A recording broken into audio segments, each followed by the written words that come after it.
Naranasan mo na bang magtiwala sa isang tao, pero kalaunan ay naramdaman mong unti-unting nawawala ang iyong kapayapaan, enerhiya, at mismong realidad? May mga taong hindi isinisigaw ang kanilang kalupitan. Nakangiti sila habang ginagawa ito. Hindi nila kailangang lakasan ang boses para magdulot ng kaguluhan. Sapat na ang paninira mula sa loob. Ang mga ganitong tao ay naglalakad sa tabi natin, madalas hindi napapansin, pinaghalo ang halina at kalkulasyon hanggang sa nagawa na ang pinsala. At ang totoo, malamang ay nakasalamuha mo na sila nang hindi mo namamalayan. Sa video na ito tatalakayin natin ang 7 banayad, pero hindi mapagkakaila na palatandaan na hindi ka lang nakikitungo sa isang taong mahirap kasama, kundi sa isang taong tunay na mapanganib sa iyong emosyonal na kalusugan. Huwag mong madaliin ito. Ang mga kaalamang ito ay maaaring hindi lang baguhin ang pananaw mo sa ibang tao. Maaaring mailigtas ka rin nito mula sa mga tao ng manipulasyon. Magsimula tayo, tahimik, malinaw, at ang iyong kapayapaan ang ating layunin. Palatandaan numero 1. Mababaw na halina at estratehikong pagiging kaaya-aya. Nakasalubong mo na ba ang isang tao na parang sobrang perpekto mula pa lang sa simula? Yung tipong nagtagpo ang mga mata ninyo, at sa loob lang ng ilang minuto ay parang kilalang-kilala ka na niya, mas higit pa kaysa sa mga taong matagal mo nang kasama. Sa una parang ito ay itinakda ng tadhana, na sa wakas ay dumating na ang tamang tao sa buhay mo. Pero minsan, ang spark na yan ay hindi simula ng isang magandang koneksyon. Ito ang mitya ng isang bagay na mapanganib. Ang mga psychopath ay hindi pumapasok sa buhay mo na may dalang babala. Pumapasok sila na may dalang bulaklak, matatamis na salita, at tila pamilyar na presensya. Hindi nila sinisigaw ang panganib, ibinubulong nila ang lahat ng gusto mong marinig. At iyan ang dahilan kung bakit mahirap silang makilala. Ang kanilang halina ay hindi isang bahagi ng kanilang personalidad, ito ay isang sandata. Hindi ito tunay na init ng loob, kundi kalkuladong kilos. Kung ang tunay na halina ay parang apoy sa kampo, nagbibigay ng liwanag at ginhawa sa lahat, ang halina ng isang psychopath ay parang spotlight. Matindi, nakatuon lang sa iyo, at ginagamit ayon sa kanilang interes. Hindi lang nila basta napapansin ang mga bagay na nagpapaiba sa iyo. Pinag-aaralan nila ito.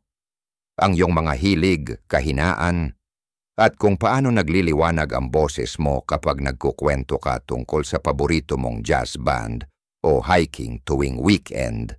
Tinatandaan nila ang lahat, at pagkatapos, ginagaya nila ito pabalik sa iyo. Binubuhusan ka nila ng papuring parang eksaktong akma sa pagkatao mo. Minsan mapapaisip ka pa, paano ako nabuhay nang wala ang ganitong klaseng atensyon? Nabanggit mo minsan na nagboboluntaryo ka sa animal shelter. Bigla silang may kwento tungkol sa pagsagip nila ng asong naligaw sa gitna ng bagyo. Nasabi mong mahilig ka sa tula. Sa susunod na linggo nagdi-dinner na kayo habang nagko-quote siya ng si Rumi. Pero sa likod ng tila magandang pagkakatugma ay may malamig na layunin. Hindi ito koneksyon, ito ay panlilin lang. Ang pilosopiyang Stoic ay nagtuturo na huwag tayong basta magtiwala sa anyo, kundi sa mga kilos. Sabi ni Epictetus, ang anyo ay hindi katotohanan. At sa presensya ng isang psychopath, ang anyo ay maingat na isinadyang ilusyon. Hindi para mahalin ka, kundi para gamitin ka. Dito nagsisimulang lumitaw ang katotohanan. Ang kanilang halina ay tatagal lamang hanggat nakukuha nila ang gusto nila. Sa oras na kwestiyonin mo sila, magtakda ng hangganan o magsabing hindi. Unti-unti nang natatanggal ang maskara. Ang dating maalaga at sweet na taong pinaniwala kang espesyal ka ay maaring maging malamig, mapanlait o malupit sa isang iglap. Mapapaisip ka, May nasabi ba akong mali? Ako ba ang may kasalanan? Hindi. Ang nararanasan mo ay hindi kalituhan. Ito ay pagkakabunyag. Sandali mong nasilayan ang tunay nilang mukha. Pero dahil sobrang nakakahalina ang kanilang dating, pilit mo pa ring inuunawa. Siguro pagod lang siya. Baka ako ang sobra. Dito maraming tao ang lalong nalulubog sa bitag. Nagsisimula kang pagdudahan ng sarili mong instincts, tinatabunan ang kutob, at lalo pang nagbibigay para panatilihin ang ilusyon. At bahagi rin ito ng estratehiya. Ang mga psychopath ay eksperto sa pagtukoy ng mga bahagi mo na sabik sa pagmamahal, pagkilala, at koneksyon, and pinapakain nila ito sapat lang para manatili kang nakasabit. Pero ang kanilang papuri ay may kondisyon, may kapalit. Sa oras na hindi ka nakapakipakinabang o hindi na sumusunod, maari kang itapon o ituring na banta. Sabi ni Marcus Aurelius, ang kaluluwa ay nababahiran ng kulay ng iniisip nito. At ang kaluluwa ng isang psychopath ay punong-puno ng pagkukunwari at manipulasyon. Hindi sila nagtatayo ng tunay na relasyon. Ginagaya lang nila ito. Hindi sila tunay na nakikiramdam, ginagampanan lang nila ito na parang aktor sa isang palabas, laging ina-adjust ang script para sa susunod na hakbang. Pero bakit kahit matatalino at matitibay na tao ay naloloko? Dahil hindi ito mukhang peke, parang ikaw mismo ang tinutugma. At totoo yun, pero hindi dahil sa pagmamahal, kundi dahil sa disenyo. Kapag nasabi mong, wala pa akong nakilalang katulad niya, kapag sobrang bilis at sobrang intense ng koneksyon, hindi ito mahika. Iyan ay manipulasyon. Kapag may isang taong parang sinadyang iayon ang sarili sa'yo, kapag ang lambing ay parang planado at mabilis, huminto ka, lumayo, tumingin ng mas malalim. Naniniwala ang mga Stoic na ang ating instincts ay bumubulong ng katotohanan bago pa man tayo makaunawa. Ang kutob mo sa tiyan, hindi yan paranoia. Iyan ay panloob mong karunungan na kumakatok. Hinihikayat kang tingnan kung ano ang nasa likod ng matatamis na salita. Tanungin mo ang sarili mo, pare-pareho ba ang atensyon nila? O nawawala kapag ipinapahayag ko ang pangangailangan ko? Nire-respeto ba nila ang hangganan ko? O sumusunod lang hanggang ako ay sumasang-ayon? Mutual ba ang koneksyon? O ako lang lagi ang nag-a-adjust at nagpapakumbaba? Kung napapansin mong may pattern ng sobrang paghanga, kasunod ng bigla ang lamig o panlalamig, baka hindi lang ito halo-halong signal. Baka ito na ang palatandaan na hindi mo lang kaharap ang isang taong mahirap pakisamahan, kundi isang taong mapanganib. Ito ang iyong unang babala. Mababaw na halina at pekeng koneksyon. Hindi lahat ng halina ay masama, pero kapag ito ay sobrang perpekto, sobrang planado, at sobrang bilis, huminto ka, lumayo. Baka ang kaharap mo ay hindi ang inaakala mong siya. At iyan, kaibigan, ang unang hudyat mo para tumakbo. Palatandaan numero 2. Mapanganib na pagsisinungaling at pagbaluktot ng iyong realidad. Isipin mong hawak mo ang isang asul na tasa ng kape. Kita mo ito. Ramdam mo. Alam mong asul ito. Pero ang kaharap mo, habang tinititigan ka sa mata, ay nagsasabing buong kumpiyansa, pula yang tasa mo. Sa una tatawa ka, iisipin mong nagbibiro siya, pero hindi siya natatawa. Sa halip, lalong tumitindi ang kanyang paninindigan, baka raw sa ilaw kaya mukhang pula, o baka ang alaala mo raw ang medyo malabo ngayon. At sa kakaulit niya ng kanyang bersyon ng katotohanan, kahit alam mong totoo ang nasa harap mo, unti-unting sumisilip ang pagdududa. Baka nga ako ang mali. Maligayang pagdating sa mental na mundo ng isang psychopath. Hindi lang sila basta sinungaling, sila'y mga alagad ng ilusyon. Hindi lang nila iniikot ang katotohanan, binubuo nila ito mula sa simula, ayon sa kanilang kagustuhan. Hindi ito para iwasan ang gulo o takasan ang pagkakamali. Ginagawa nila ito para kontrolin ang naratibo, lasunin ang iyong alaala, at sa kalaunan, gawin kang banyaga sa sarili mong isipan. Ang kanilang pagsisinungaling ay hindi basta paminsan-minsan o dala lang ng takot. Ito ay sinadya, planado, at ang pinakakakilakilabot, madalas ay hindi man lang kailangan. Magsisinungaling sila tungkol sa kung nasaan sila kagabi, kahit ang totoo ay wala namang masama. Bakit? Dahil sa pagsisinungaling, nararamdaman nilang sila ang may kapangyarihan. Hindi ito tungkol sa pagtago ng katotohanan, ito ay tungkol sa paglikha ng mundong sila lang ang tama, at ikaw ay parang nagkakamali sa bawat hakbang. Isa sa mga pinakamapanganib nilang taktika ay gaslighting, ang unti-unting pagbura sa tiwala mo sa sarili mong isip. Sabihin mong malinaw mong naalala ang isang pangyayari. Sasabihin nilang, hindi ko yan sinabi, kahit alam mong sinabi nila. Kapag naluha ka sa sakit, sasabihin nilang, sobra ka naman, kahit tama lang ang reaksyon mo. Walang ganon nangyari, kahit sabay pa kayong nandoon. Babala na ng mga Stoic noon pa. Hindi tayo nababahala sa mga bagay-bagay, kundi sa pananaw natin sa mga ito. At kapag hawak ng isang psychopath ang pananaw mo, ang buong panloob mong mundo ay nagiging maze ng pagdududa. Paulit-ulit mong iniisip ang mga usapan, binabalikan ang mga alaala, humihingi ka ng tawad hindi dahil mali ka, kundi dahil pinaniwala ka nilang ikaw ang mali. Hindi ito simpleng miscommunication, ito ay psychological na digmaan, at hindi lang ikaw ang apektado. Isa sa mga pinakamasasamang galawan nila ay triangulation. Gagawa sila ng kwento para pag-awayin ka at ang iba. Sasabihin kay Eva na may sinabi kang masama, tapos sasabihin sa iyo na si Eva ay may galit sa iyo. Walang katotohanan. Pero hindi yon ang mahalaga. Ang layunin ay ang pag-iisa mo. Kapag nagkakahiwa-hiwalay ang tiwala ng bawat isa, sila lang ang natitirang tila maaasahan. At hindi lang puro kasinungalingan.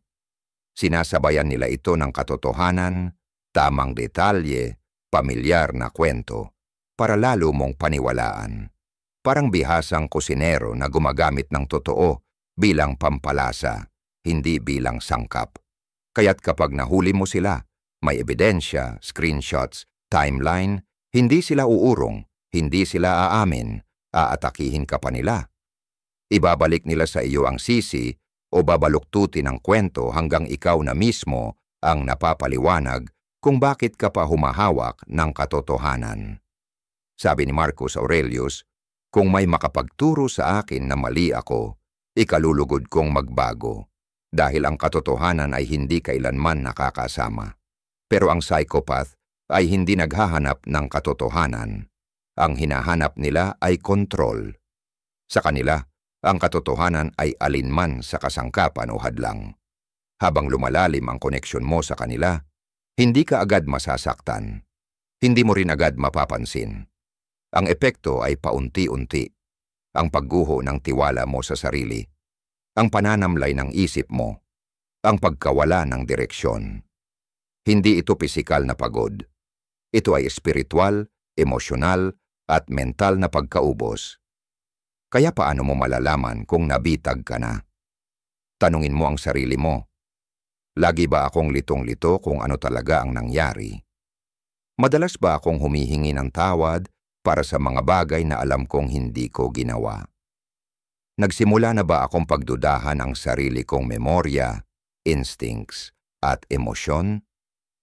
Mas balisa ba ako ngayon kaysa noong nagsimula ang relasyong ito? Kung oo ang sagot mo sa mga ito, malamang ay nararanasan mo na ang ikalawang at pinakadelikadong senyales na may psychopath sa buhay mo. Matinding pagsisinungaling at pagbaluktot ng realidad na nakabalat kayo bilang komunikasyon. Hindi lang ito kasinungalingan, ito ay planadong pananakop ng iyong isipan. At kapag naramdaman mong hindi mo na alam kung alin ang totoo, na pati sariling damdamin mo ay hindi mo na mapagkatiwalaan, oras na para umatras, hanapin muli ang linaw, at higit sa lahat, lumayo sa ulap na nilikha nila. Sapagkat sa mundong binuo sa kasinungalingan, ang sariling katotohanan mo ang pinakamatapang na rebelyon. Palatandaan bilang 3. Nakikipag-ugnayan ka sa isang psychopath. Ang isa sa mga pinakapangunahing katangian ng isang psychopath ay ang kawalan ng empatiya at lalim ng emosyon. Ang koneksyong nararamdaman mo ay hindi totoo, ginagaya lamang nila ito. At sa oras na asahan mong magpakita sila ng tunay na presensyang emosyonal, unti-unting babagsak ang ilusyon.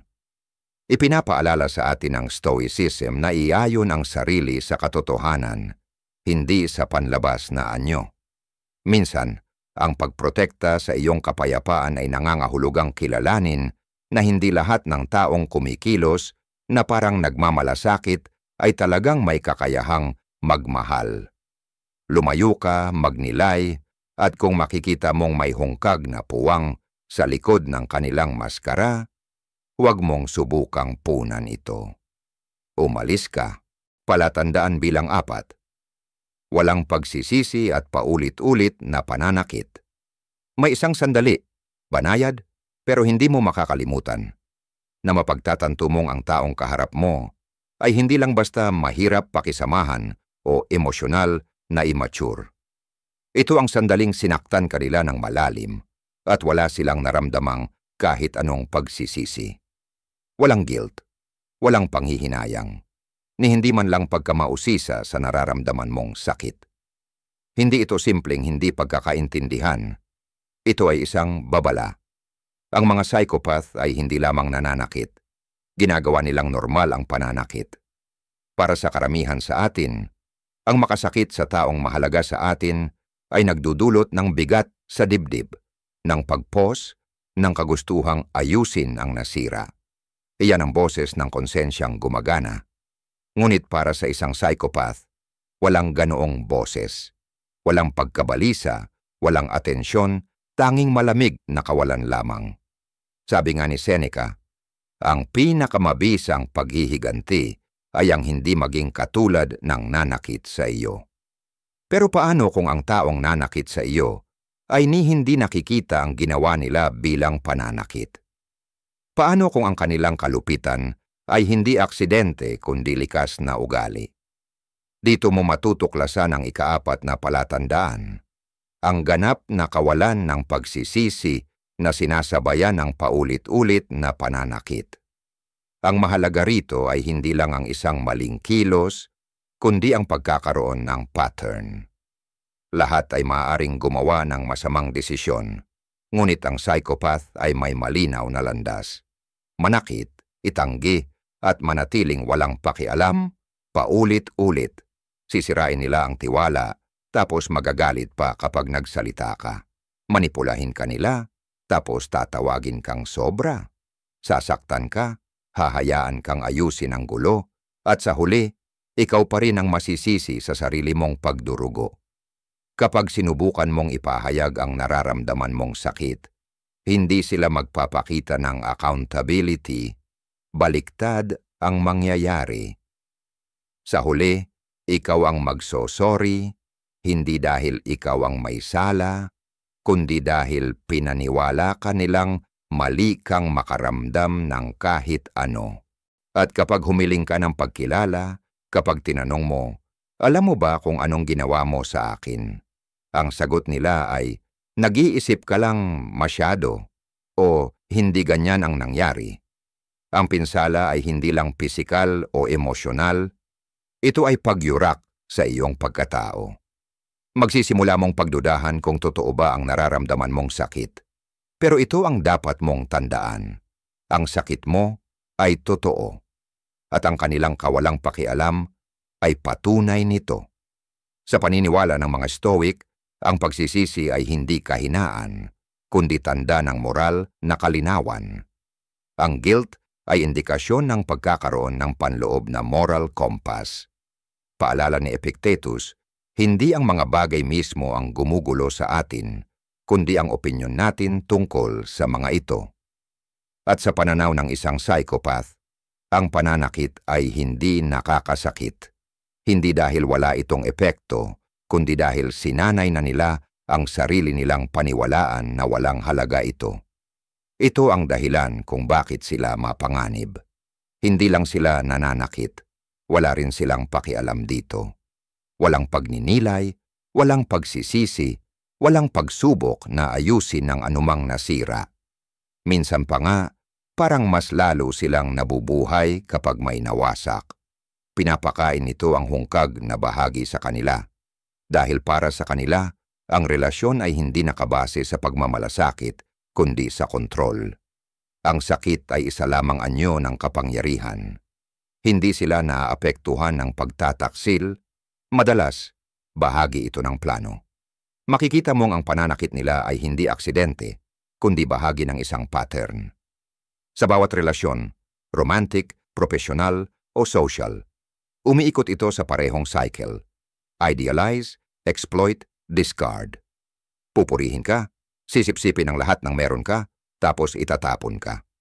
At kapag iniwan ka nila, hindi sila lumilingon. Hindi sa lungkot o pagkalito, kundi sa tahimik na kumpiyansa ng isang taong lumalayo mula sa apoy na sila mismo ang nagsindi.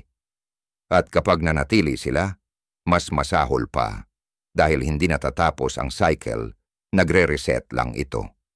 Ang mas nakakakilabot pa rito ay ang kakayahan nilang bigyang katwiran ang sarili nilang kalupitan. Ginawa mo kasi. Wala akong choice. Nag-react lang ako kasi ikaw ang nagsimula. Hindi lang ito mga palusot. Ito'y sinasadyang baliktaran ng moralidad. Iniikot ang pananakit pabalik sa iyo. Kung nahuli mong sarili mong iniintindi ang mga ginawa nila, iniisip kung ikaw ang may mali, kung masyado ka lang mataas ang pamantayan, o kung kasalanan mo kung bakit sila nagalit, huminto ka. Umatras. Tingnan mo ang pattern, hindi ang paumanhin.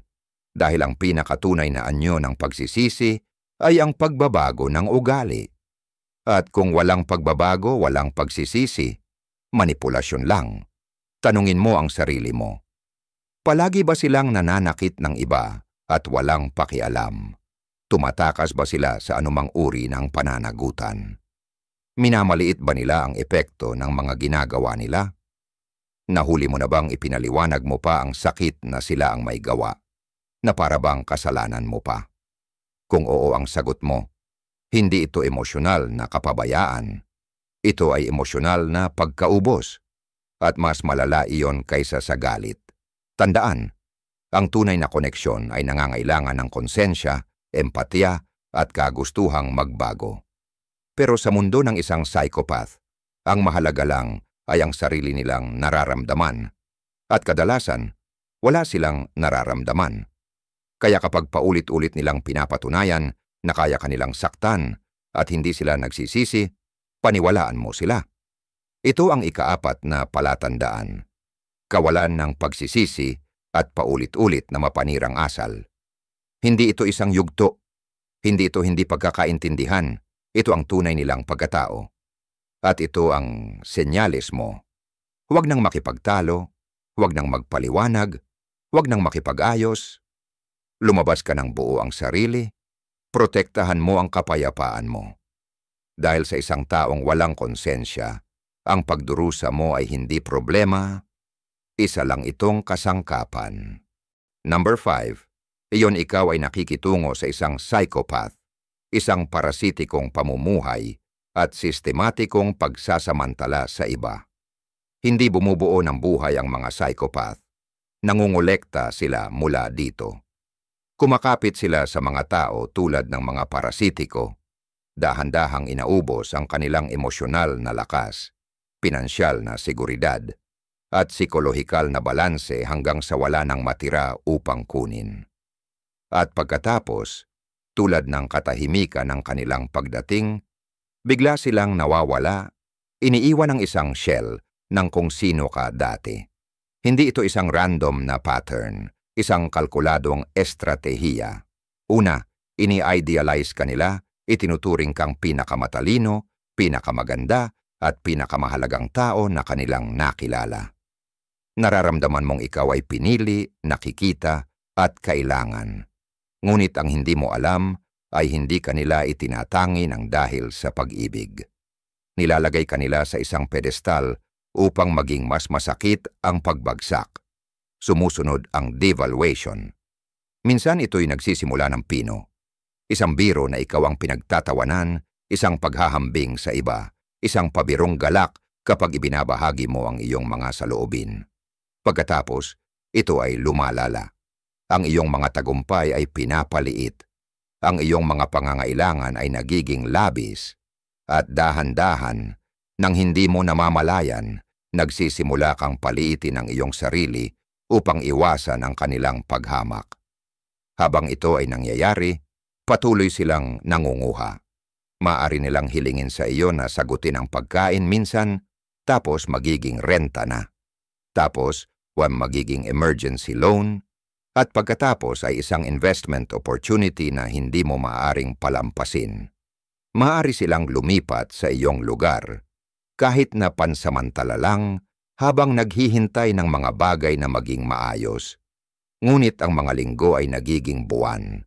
Ang iyong oras ay nagiging kanila. Ang iyong mga yaman ay nagiging pampubliko.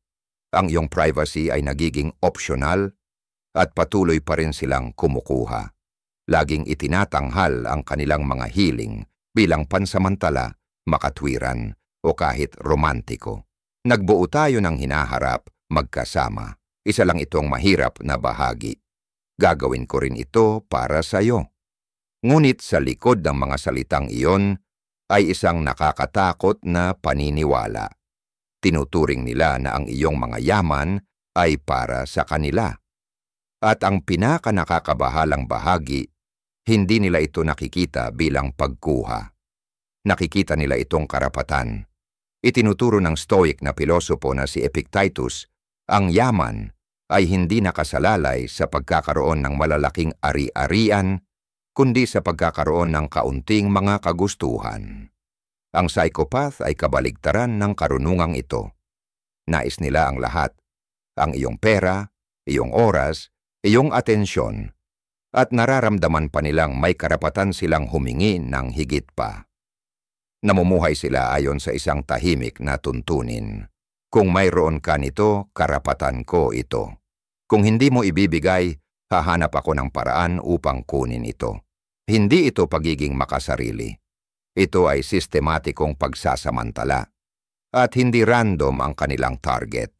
Hinahanap nila ang mga mabait, ang mga maawain, ang mga matagumpay, at ang mga emosyonal na bukas palad.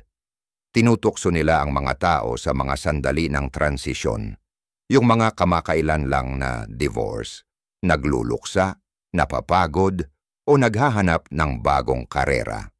Hindi dahil nais nilang tumulong, kundi dahil alam nilang mahina ang kanilang mga depensa at madaling matutulungan silang lampasan ang kanilang mga hangganan.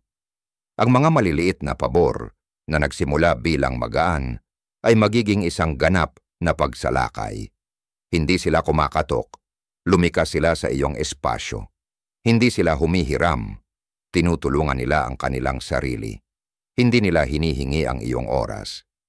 Ipinapako nila ito. Mula sa pagpapasya mong mag-alaga sa kanila, magiging pakiramdam mong obligasyon na itaguyod sila. At kapag narating mo na ang iyong emosyonal at pinansyal na limitasyon, kapag naisip mong magsasama-sama na, bigla silang nawawala, itinapon. Ang biglaang paglisan ay hindi aksidente. May timing ito. Madalas mangyari ito kapag ikaw ay nasa pinakababa na punto ng iyong buhay, nang ikaw ay ubos na at hindi kayang lumaban pabalik, o masyado kang nalilito upang maintindihan kung ano ang nangyari, at hindi pa sila magsasabi ng paalam. Bakit nga naman nila gagawin iyon? Sa kanilang isip, tapos na ang trabaho. Ngunit ang pinsala ay nananatili. Hindi lang ang iyong mga ipon o espasyo ang nawawala. Nawawala ang iyong tiwala sa iyong pagpapasya. Nagsisimula kang magduda kung ang kabutihang loob na ibinigay mo ay kalokohan. Tinutokso mo ang iyong sarili at tatanungin kung tunay nga ba ang ugnayang iyon. Iyon ang tunay na halaga. Hindi lang ang mga kinupit nila, kundi ang iniwang kahihiyan, kalituhan, at pag-aalila sa sarili. Ang mga Stoic ay paalala sa atin na ang ating mga ari-arian, gaano man ito kahalaga, ay hindi tayo. Ngunit hindi ibig sabihin ito na tayo ay dapat payagan na sila'y nakawin. Sumulat si Marcus Aurelius, kung hindi tama, huwag gawin. Kung hindi totoo, huwag sabihin. At kapag may kumuha ng hindi humihingi, nagsisinungaling ng walang pakiramdam ng pagkakasala, at gumagamit ng walang konsensya, hindi lang nila nilalabag ang mga hangganan. Namumuhay sila ng walang kabutihan. Kaya't itanong mo sa iyong sarili, ang taong ito ba ay kumuha ng higit kaysa sa ibinibigay? Ang kanilang mga pangangailangan ba ay laging nauuna sa iyo? Nakaramdam ka ba ng guilt kapag sinusubukan mong magtakda ng mga hangganan? Pinaramdam ba nila sa iyo na ikaw ay responsable sa pagsasaayos ng mga problemang kanilang nilikha? Kung oo ang sagot, hindi ka lang nakikitungo sa isang mahirap na tao. Nakatayo ka sa harap ng isang tao na tinitingnan ang iyong buhay bilang kanilang personal na supply line. Ito ang ikalimang tanda, isang parasitikong mindset na nagtatago sa ilalim ng pagmamahal, pangangailangan o pakikipag-partner. At habang pinapayagan mong magpatuloy ito, lalo kang mauubos. Hindi lang pinansyal, kundi espiritual. Hindi ka makasarili sa pagsasabi ng hindi. Hindi ka malupit sa pagtatakda ng mga limitasyon. Hindi ka hindi maganda kung nais mong protektahan ang iyong pinaghirapan. Dahil ang isang taong tunay na nagmamahal sa iyo ay hindi kailanman sasamantalahin ka. Ang isang taong nakikita kang tao ay hindi ka tratuhin bilang isang yaman. Kilalanin ang pattern. Ibalik ang iyong kapayapaan. At pinakamahalaga, putulin ang mga ugnayan bago nila kunin ang higit pa kaysa sa kaya mong mawala. Number 6, iyon ikaw ay nakikitungo sa isang psychopath. Impulsiveness na pinagsama sa ganap na pagtanggi sa pananagutan. Sa unang tingin, maaring hindi mukhang kasing sama ng iba pang mga katangian na napag-usapan natin. Pagkatapos ng lahat, ang impulsiveness ay maaring masaya. Ang ilan sa mga pinaka-exciting na tao ay hindi mahuhulaan, tama? Pero sa isang psychopath, ang impulsivity ay hindi isang kakaibang ugali. Isa itong pamumuhay, at ang halaga ay hindi kailanman kanila. Iyo ito. Ang mga tao na ito ay sabik sa stimulation, tulad ng iba na sabik o sa oxygen. Ang routine ay nakakabagsak sa kanila. Ang structure ay nakakasawa. Kaya't lumilipat sila mula trabaho patungong trabaho, relasyon patungong relasyon, lungsod patungong lungsod, chasing ang susunod na kilig, ang susunod na oportunidad, ang susunod na tao na maaring pagsamantalahan. Ngunit hindi tulad ng karamihan ng mga tao na nakakaramdam ng obligasyon na ayusin ang kanilang sariling kalat, simpleng lilipat sila at iiwan ka upang harapin ang mga epekto. At kapag may mga bagay na nagkamali, hindi ito kailanman kasalanan nila. Nabigo ang kanilang startup, hindi maaasahan ang mga investors. Nabuwag ang kanilang relasyon, ang kanilang partner ay emosyonal na hindi matatag. Na-terminate sila muli. Obvious ang boss ay naiinggit sa kanilang talento. Itinuturo ng Stoics na ang kalayaan ay matatagpuan hindi sa pagtakas mula sa pananagutan, kundi sa pagtanggap nito. Sumulat si Marcus Aurelius, huwag nang mag-aksaya ng oras sa pag-a-argue kung ano ang dapat maging mabuting tao, maging isa. Ang mga psychopath ay kabaligtaran nito. Hindi sila nagmumuni-muni. Nagde-deflect sila at ginagawa nila ito ng may kakayahang magpaniwala sa iyo. Maglaan tayo ng sandali at mag-isip.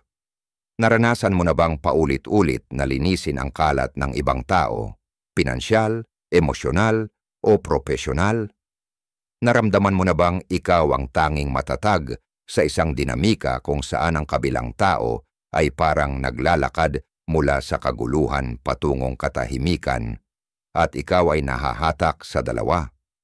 Nahuli mo na bang ginagawa ang mga dahilan para sa kanila sa harap ng pamilya, mga kaibigan, o kahit sa iyong sarili?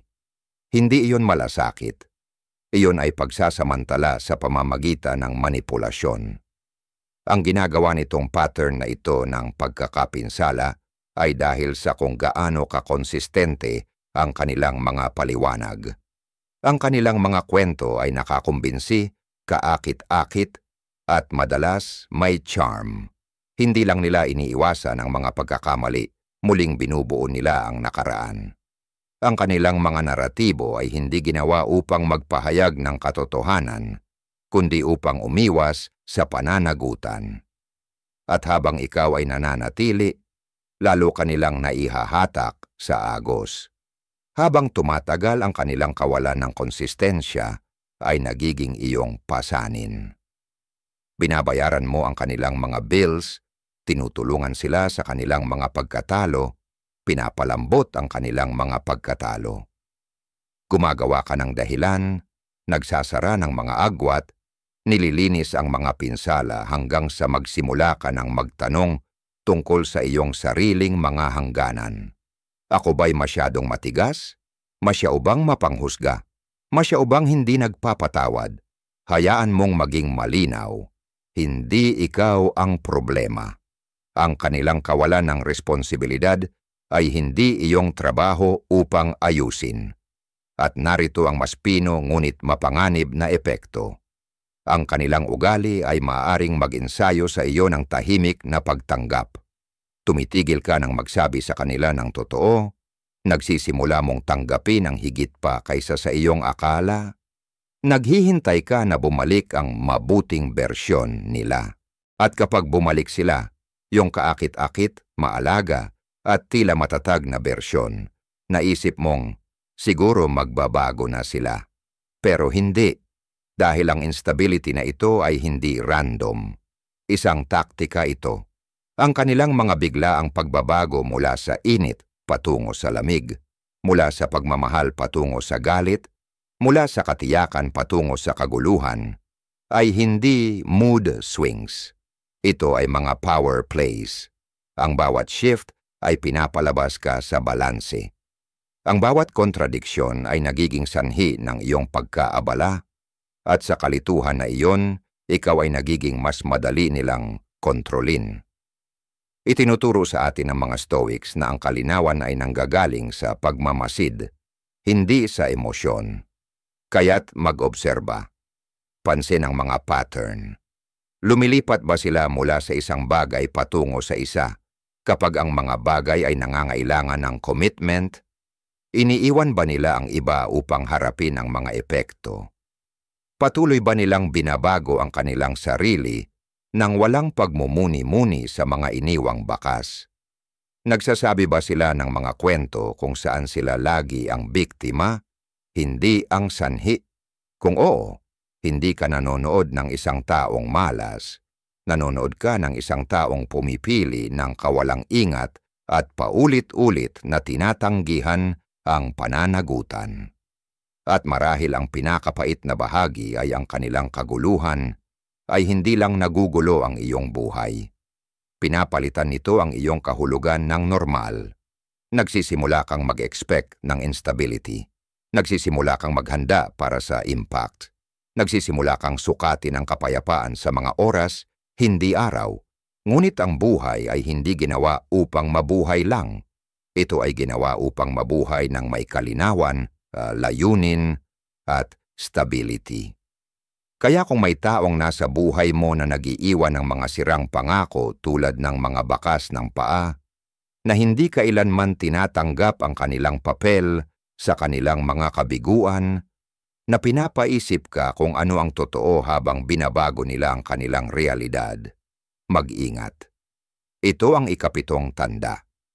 Isang buhay na pinamumunuan ng impulsivity at pinoprotektahan ng pagbabalik loob. Hindi ito isang yugto. Hindi ito isang kakaibang personalidad. Isa itong mapanirang pattern. At kung manatili ka sa malapit dito, sa huli ay masusunog ka. Lumayo ka, hindi dahil sa galit, kundi dahil sa karunungan. Dahil tulad ng paalala ni Epictetus, walang tao na malaya na hindi master ng kanyang sarili, at walang tao o babae na tumatangging tanggapin ang kanilang mga aksyon ay magbibigay ng kalayaan sa iyo na mamuhay ng malaya sa kanilang tabi. Sign 7, iyon ikaw ay nakikitungo sa isang psychopath. Gumagawa sila ng kaguluhan hindi dahil nawalan sila ng kontrol, kundi dahil ito ang paraan nila para mapanatili ito. Para sa mga taong emosyonal na matatag, ang kaguluhan ay hindi komportable. Para sa mga emosyonal na mapanipula, isang kasangkapan ito, at para sa psychopath, isang entablado. Isang lugar kung saan ang kalituhan ay nagiging takip at ang drama ay nagiging dominasyon. Hindi lang nila basta pinapasok ang mga sitwasyon at pinapalala ang mga ito. Ini-engineer nila ang bagyo. Nagsisimula sila ng mga argumento sa pagitan ng iba, ipinapasok ang banayad na tensyon sa bawat kwarto na kanilang pinapasukan, at binabaluktot ang mga usapan hanggang ang lahat ay malito kung saan nagsisimula o nagtatapos ang katotohanan. Habang ikaw ay nagsisikap na ayusin ang mga bagay, sila ay nagmamasid ng walang pakialam, pinag-aaralan kung paano ka tumugon, ina-adjust ang kanilang mga taktika at palaging nananatiling dalawang hakbang na nauuna. Ang kaguluhan para sa kanila ay hindi collateral damage, isang estratehiya ito. At kung maglakas loob kang tawaging sila sa mga pagkakamali, mayroon silang perpektong tugon. Ikaw ang magdrama. Bakit ka laging masyadong sensitibo? Mukhang okay naman ang lahat ng iba. Siguro ikaw na ang may problema. Ito ang huling pagliko ng talim. Pinapalakas nila ang iyong reaksyon, tapos ginagamit ito bilang ebidensya na ikaw ang may problema. Ang mga Stoics ay nagbabala sa atin noon pa man. Kung may nakapagpapukaw sa iyo, alamin na ang iyong isip ay kasabwat sa pagpapukaw. Hindi ito tungkol sa self-blame. Ito ay tungkol sa kalinawan. Dahil kapag naintindihan mo ang pattern, hindi ka na magiging pawn sa kanilang laro. Kasi ang mga psychopath ay hindi nahuhulog sa drama ng aksidente. Gumagawa sila ng emosyonal na kaguluhan dahil sa kalituhan at alikabok, nagiging hindi matitinag sila. Ikaw ay masyadong abala sa pagtatanggol sa iyong sarili, pag-aayos ng mga relasyon, at pagtatanong ng realidad, kaya't hindi mo na nakikita ang isang tao na tahimik na hinahatak ang lahat ng mga tali. Siya. Hindi lang ito psychological warfare. Isa itong psychological theater. At kapag ikaw ay nakatapak na sa kanilang entablado, hindi na iyo ang script upang isulat. Tanungin mo ang sarili mo. Pagkatapos ng mga pag-uusap mo sa taong ito, nakakaramdam ka ba ng kalituhan, pagkabahala, o emosyonal na pagkaubos? Ang mga problema ba ay biglang lumitaw at palaging bumabalik sa kanila, ngunit hindi nila ito tinatanggap? Nakakaranas ka ba ng paulit-ulit na pagpapaliwanag ng iyong mga intensyon, pagtatanggol sa iyong mga reaksyon, o paghingi ng tawad para sa mga bagay na hindi mo kasalanan? Hindi iyon tensyon. Iyon ay disenyo. At dito nagsisimula maging tunay na mapanganib. Hindi lang ginagamit ang kaguluhan upang guluhin ang iba. Ginagamit ito upang mag-i-isolate sa pamamagitan ng pagpapalaban sa isa't isa at pagpapasok nila ng kanilang sarili bilang neutral na partido. Habang lihim nilang pinapalakas ang conflict, tinitiyak nila ang isang bagay. Sa huli, Ikaw ay aasa sa kanila bilang iyong tanging matatag na punto ng sanggunian. Magsisimula ito bilang pino, isang komento dito, isang maling quote doon, ngunit sa paglipas ng panahon, sila ang nagiging tagapamagitan ng katotohanan sa iyong mundo. Hindi ka na magtitiwala sa iba. Pagkatapos, hindi mo na rin pagtitiwalaan ang iyong sarili. Nagturo si Marcus Aurelius, ang kaligayahan ng iyong buhay ay nakasalalay sa kalidad ng iyong mga iniisip. Ngunit paano magiging malinaw ang iyong mga iniisip kung patuloy silang iniistorbo, binabago ang kahulugan at inaakma ng isang taong umaasa sa iyong kalituhan? Iyon ang pinakapait na bitag. Dahil kapag hindi mo na alam kung ano ang totoo, kakapit ka na lang sa kahit anong magpaparamdam sa iyong ligtas, kahit na siya pa ang mismong naglikha ng kaguluhan. Ngunit may paraan palabas. Hindi sa pamamagitan ng komprontasyon, hindi sa pamamagitan ng lohika, hindi sa pamamagitan ng pagpapaintindi sa kanila ng kanilang ginagawa, dahil sa kailaliman, alam na nila ito.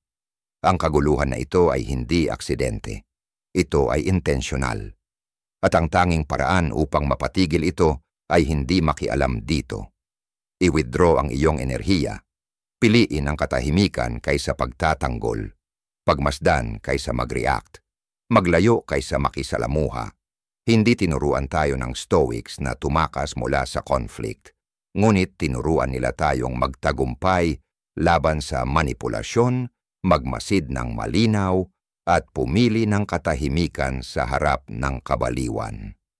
Kaya't kung may tao sa iyong buhay na palaging nagdudulot ng emosyonal na instability, na laging nagpapalito sa iba, pinapalitan ang mga relasyon, at ginugulo ang kalmado, tumingin ng mabuti.